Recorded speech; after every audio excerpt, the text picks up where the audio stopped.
Bonjour à tous. Alors, il y a un peu plus un an et demi presque, donc je m'achetais une imprimante 3D. J'ai fait pas mal de choses en 3D que je vous ai présentées. Mais surtout, le premier objet que j'ai imprimé et que j'ai réussi à imprimer, parce que il y a eu quelques essais infructueux avant d'y arriver, et c'est ce Totoro. Voilà, donc voilà, je l'ai dans mon armoire depuis un an et demi bientôt. Alors j'avais commencé à le retravailler là parce que j'avais eu un petit défaut d'impression, j'avais pas mis assez de support, donc la queue était pas bien faite. Donc j'ai dû resculpter cette partie-là. Là, quelques marques de support, parce que j'étais pas super doué déjà à l'époque pour placer les supports, les trous d'évacuation de résine, donc, que vous voyez là. Donc certains sont en cours de rebouchage. Et donc, il n'y a pas longtemps, je vous l'ai présenté, j'ai fait donc deux résines assez rapidement, donc Lady et Cobra. Et je me suis dit, il serait peut-être temps de mettre en couleur la petite famille des Totoro. Et c'est ce que je me propose de vous présenter dès maintenant. Bon voilà, terminé, j'ai enfin mis en peinture ces impressions qui attendaient donc depuis plus d'un an et demi au fond du placard. Oh, ça n'a pas été difficile, hein. Le plus difficile a été de retrouver des images de référence pour avoir les couleurs. Et bien entendu, entre les images officielles, les images tirées du film, les fanfics, enfin fanpics, c'est-à-dire des images de fans de l'univers de Miyazaki et autres. En fait, ça n'a pas été aisé de retrouver vraiment les teintes. Il existe autant de teintes que d'images sur Internet, donc j'ai fini par choisir une teinte. Alors, voilà, un gris de base pour Totoro avec un pelage beige tirant légèrement sur le jaune. Tout blanc pour le petit Totoro blanc, voilà, un blanc mat, avec un blanc brillant pour faire les yeux. Et pour le Totoro bleu, en fait, on trouve toute une gamme de bleus également, que ce soit un bleu plus clair, un bleu plus foncé, parfois qui tire sur le violet. Donc j'ai essayé de trouver quelque chose qui moi me plaisait, donc je suis parti sur ce bleu là. Au niveau de la préparation de la figurine, alors j'ai fait certains choix, c'est-à-dire j'ai bien rebouché tout ce qui était trou dû au support d'impression. En revanche, pour garder quand même l'idée que c'était ma première impression avec ces ratés, alors j'ai bien refait, comme je vous avais indiqué, j'ai bien refait la queue sur le dessus, mais on voit qu'il y a encore des traces au milieu du dos, le même genre qu'il y avait sur la queue. Alors j'ai pas réussi, ça m'a jamais refait ça sur d'autres impressions. Alors je sais pas, est-ce que c'était un problème de réglage ou est-ce que c'était un problème de stabilité ou de la vitesse, parce que quand vous avez votre impression, si le plateau descend un peu trop vite et que vous faites la polymérisation immédiatement, si votre résine est un peu trop liquide, elle va bouger, elle va faire des vagues et on peut se retrouver avec ce genre d'effet lors de l'impression. Mais ça me l'a jamais refait, donc voilà. Mais je l'ai pas plus poncé que ça, j'ai pas voulu rectifier pour garder les différents détails du pelage. Donc derrière Totoro, j'ai décidé de garder un effet, un style très enfantin. Donc pas de brossage, pas d'effet pour accentuer les courbes ou bien les détails des pelages des Totoro, parce qu'ils sont, mis à part le blanc, et encore le blanc il a quelques aspérités, mais c'est très léger, et on voit bien sur le bleu et sur le gris que ce n'est pas lisse.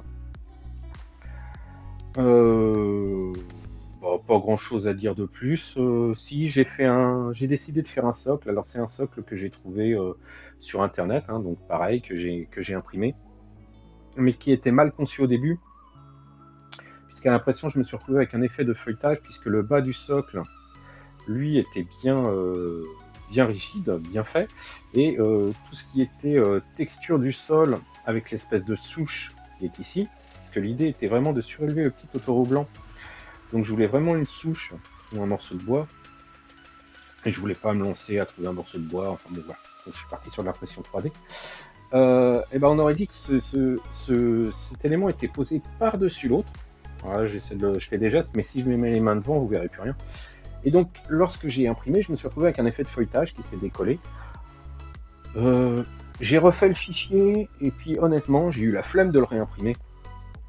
Donc je vous mets des photos pour illustrer. J'ai comblé avec de la résine bicomposant solide, hein, type milliput, et que j'ai texturé avec un petit caillou. Hein.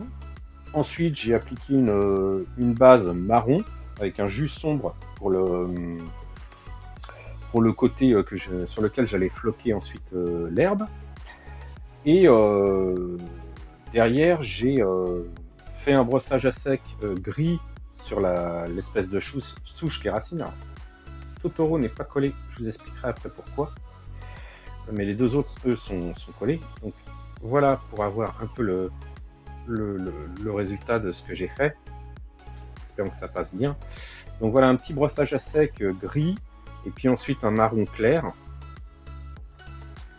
Un petit jus sombre, très très rapide. Donc là pour les racines, puis après un coup de vernis, mat, pareil pour le socle. Et ensuite j'ai appliqué donc le flocage avec le petit système que je m'étais fabriqué. Hein. Donc vous avez une vidéo hein, qui lui est consacrée, hein, je vous mets le lien. Et j'ai également rajouté un peu de mousse. Alors j'ai un petit peu chargé, j'avoue. Hein. On croirait plus qu'ils sont dans des ruines que réellement en forêt. Mais voilà. Alors pourquoi Totoro n'est pas collé? C'est simplement que Totoro, à l'origine, normalement, il a des moustaches. Voilà. Et je me suis dit que ça serait peut-être sympa à faire de lui rajouter ses moustaches. Mais d'un autre côté, je me dis que si je rajoute les moustaches, je vais perdre le côté mignon, enfantin de cet ensemble. Donc j'hésite encore, surtout que bon nombre de modèles où les moustaches sont visibles sont en fait, alors moi ce que je voulais faire c'était prendre soit du fil de nylon ou de la gamme de la grappe de plastique étiré. Alors sachant que j'en ai jamais fait, mais si je réussis, j'en profiterai peut-être pour vous faire un rapide tuto. Alors ce sera un truc qui durera à peine 2-3 minutes, mais vous montrer comment on fait. Et puis donc les mettre en relief en les collant de chaque côté donc, du visage. Mais la plupart des statues ou statuettes de Totoro qui sont vendues avec des moustaches, parce qu'elles n'ont pas toutes les moustaches en effet, c'est simplement des...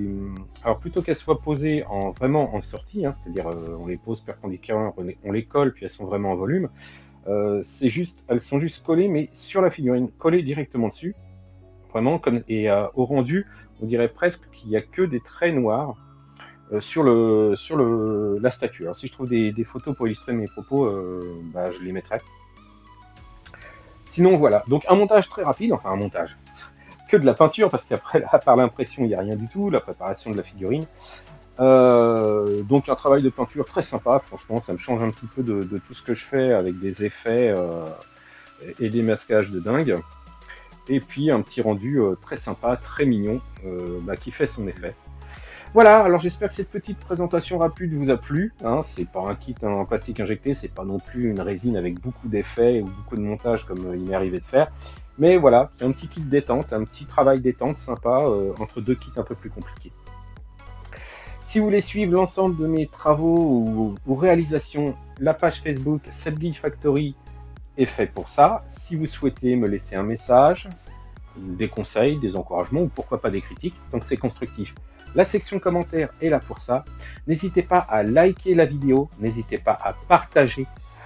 Encore une fois, je me répète, mais bon, je tiens vraiment à le préciser, le but du jeu n'est pas de gagner de l'argent avec cette chaîne, je ne monétise pas, mais par contre partager ce que je fais et échanger avec les gens, ça peut marcher que si vous partagez.